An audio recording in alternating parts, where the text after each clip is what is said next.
আমরা এসেছি এখন চাঁদের গোনা।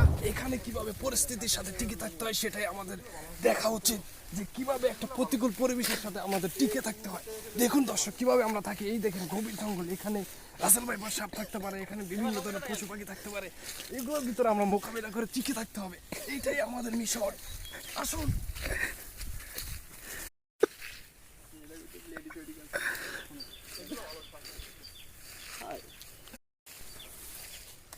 কত সুন্দর সুন্দর রে,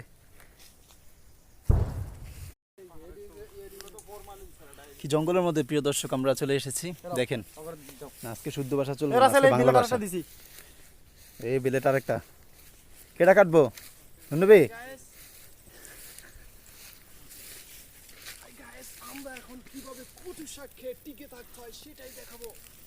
আসুন আপনারা, কিভাবে কচু শাক খেয়ে প্রতিকূল পরিবেশে টিকে থাকতে হয়। আসুন।